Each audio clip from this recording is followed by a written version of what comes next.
பாவி துன்மார்க்குடைய ஆலோசனை நடவாமலும் பாவியுடைய வழியில் நில்லாமலும் பரியாசக்கார உட்காரும் இடத்தில் உட்கார முடியாது. வேண்டவே வேண்டாம். இவங்களை தொடர் துஷ்டனை கண்டா தூர விலகின மாதிரி அது அவன் அற்ப விலையும் பெறாது. அவன் பேசுகிற வார்த்தைகளில் ஒன்று கூட உண்மை கிடையாது, அத்தனையுமே பொய். அம்மாவை எதிர்பார்த்து அப்பாவை எதிர்பார்த்து வாழ்ந்தது போதும் பார்.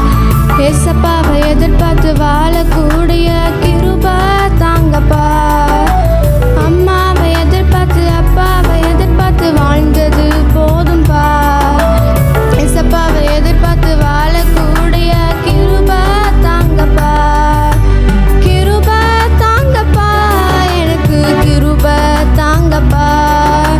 கிருபை தாங்கப்பா, எனக்கு கிருபை தாங்கப்பா.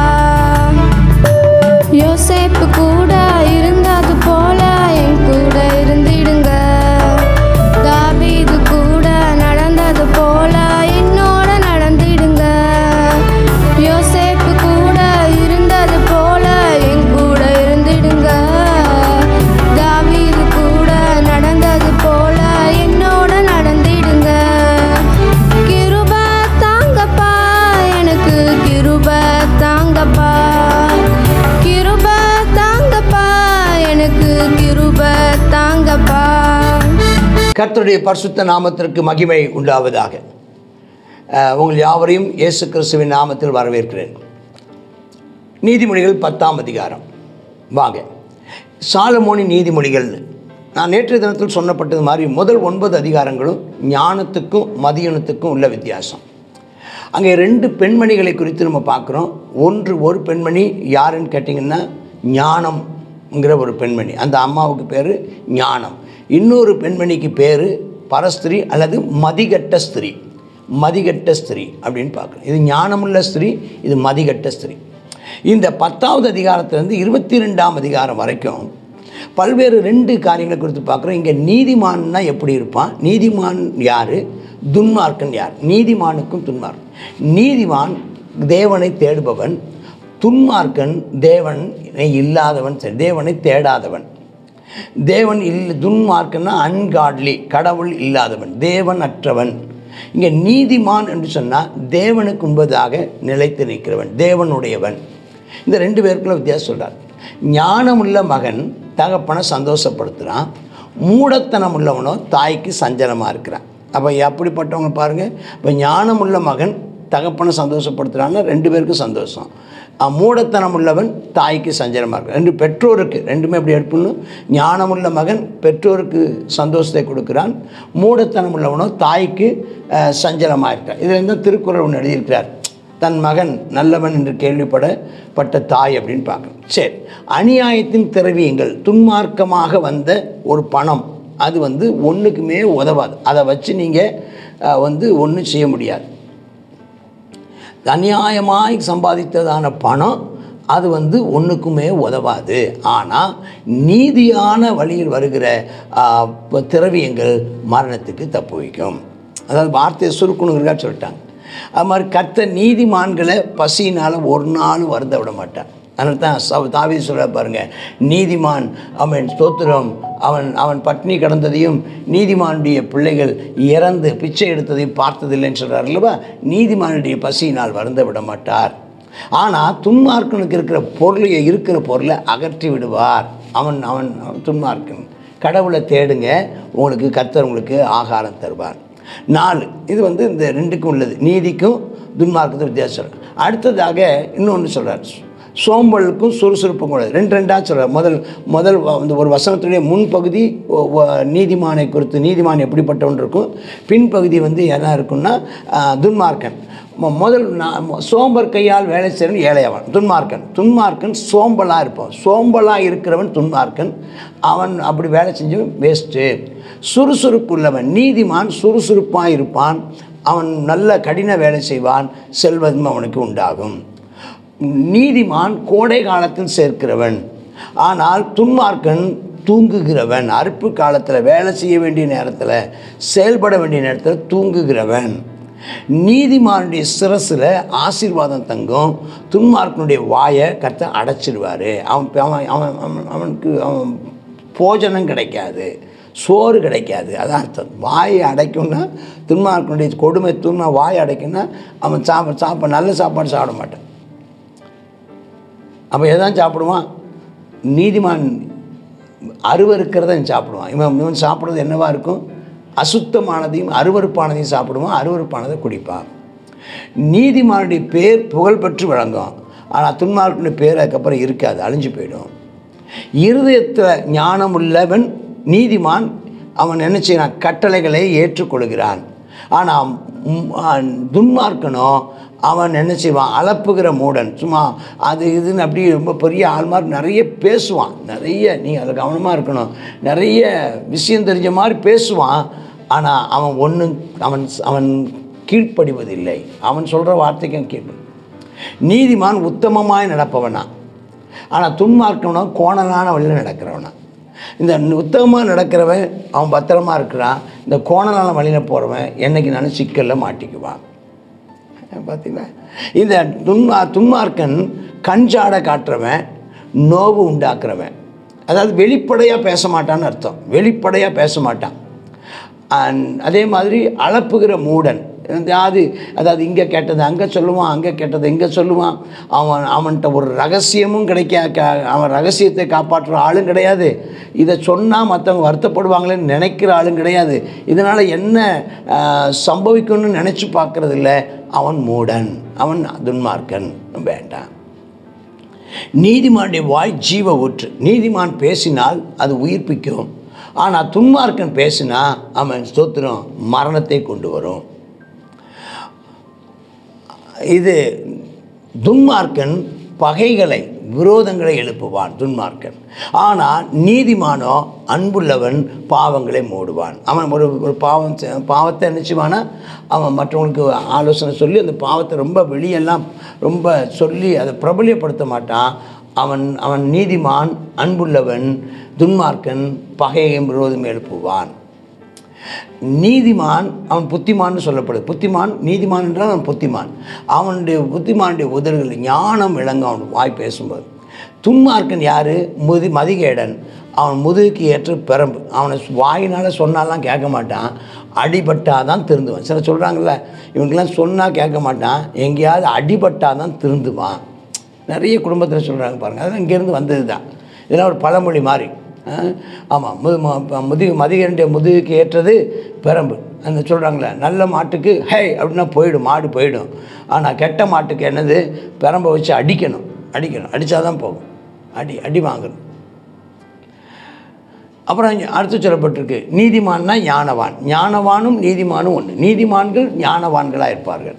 அப்போ நீதிமான்கள் அறிவை சேர்த்து வைக்கிறாங்க.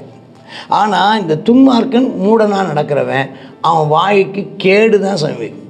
அவன் வாயில் என்னது? சாபம். அவன் வாயில் வர்றதெல்லாம் சாபம். 15 ஐஸ்வர்யவானுடைய பொருள். நீதிமான் ஐஸ்வர்யவானாக இருப்பான். அது அவனுக்கு அரணான பட்டணம் போல் இருக்கும். ஆனால் துன்மார்க்கன் அவன் சோம்பேறியாக இருக்கிறதுனால வறுமை அவனுக்கு வரும். ஏழைகளின் வறுமையோன்னு இருக்குது பார்த்தீங்களா? துன்மார்க்கன் சோம்பற்கையாக இருக்கிறதுனால் அவன் ஏழையாவான், அவன் வறுமை அடைவான், கலங்க பண்ணுவான். நீதிமான் அவன் நன்றாக உழைப்பான், வேலை செய்வான், திட்டமிட்டு செயல்படுவான். அவனுக்கு ஐஸ்வர்யம் பெருகும், அவன் அரணான பட்டணம் போல இருப்பான். நீதிமானுடைய பிரயாசம் ஜீவன். நீதிமானுடைய பிரயாசம் எப்பவும் ஜீவன்னா என்ன அர்த்தம்னா, அவன் எப்போதுமே சரியானதையே செய்வான், நீதியானதையே செய்வான், செம்மையானதை செய்வான். அவன் செய்வது ஜீவனை கொடுக்கும். ஆனால் துன்மார்க்கனுடைய விளைவு பாவத்தை பிறப்பிக்கும், மரணத்தை பிறப்பிக்கும். பாவத்தின் சம்பளம் மரணத்தை பிறப்பிக்கும். அப்போ இது எவ்வளோ இந்த ஒவ்வொரு வசனமுமே நிறைய விஷயங்கள் அடங்கினது. எவ்வளோ சுருக்கமாக சொல்ல முடியுமோ அதை சொல்லியிருக்கார். 2 வார்த்தை. நான் நினைக்கிறேன் இப்படி 2 சொன்னதை பார்த்து தான் திருவள்ளுவரும் 2 அடியில் ஈரடி திருக்குறளை உண்டாக்கினாரோ தெரில. அவன் பாருங்கள், திருக்குறளையும் இதே இது ஆங்கிலத்தில் அந்த இது எதுகை மோனையோடையும் இது அமையும். 2வது ஒற்றுமையும் வேற்றுமையும் சொல்லுவார், ஒற்றுமையும் வித்தியாசத்தையும் சொல்லுவார். 2வது அதே போல் என்ன செய்வார்னா, ஏதாவது ஒன்று உதாரணம் அதை போல் இது என்று உதாரணத்தை சொல்லுவார். இந்த இலக்கணமெல்லாம் இங்கேருந்து தான் வருது. சரி, இப்போ பாவத்தை புத்திமதி, ஞானவான் புத்திமதிகளை காத்துக்கொள்வானா, அவன் ஜீவ வழியில் நடப்பானா. துன்மார்க்கன் தண்டனையை வெறுக்கிறான், மோசம் போகிறான். துன்மார்க்கன் தண்டனையை தவிர்த்து கொள்வதற்காக செயல்படுபவன். அவன் கண்டிக்கப்படவும் விரும்ப மாட்டான், திருத்திக் கொள்வதற்கும் விரும்ப மாட்டான், தண்டிக்கப்படவும் விரும்ப மாட்டான். அவன் ஏமாற்றிட்டு போயிடுவான், மோசம் போகிறவன். ஆனால் நீதிமான் புத்திமதிகளை காத்துக்கொண்டு ஜீவ வழியில் நடப்பான். அதே மாதிரி துன்மார்க்கன் பகையை மறைச்சி ஏமாற்றிட்டு இருப்பான். அவன் மனசுக்குள்ளே பயங்கர பகை வச்சுருப்பான், ஆனால் வாயில் ரொம்ப நல்லா பேசிகிட்டு இருப்பான். இவன் துன்மார்க்கன். அவன் புறங்கூறுகிறவன். அவன் மற்றவங்கள்ட்ட போய் தனக்கு வேண்டப்பட்டவங்கள்ட்ட புறங்கூறுவான். அங்கே அவன் பொய் உதடன். இவன் மதிகட்டவன் துன்மார்க்கன்.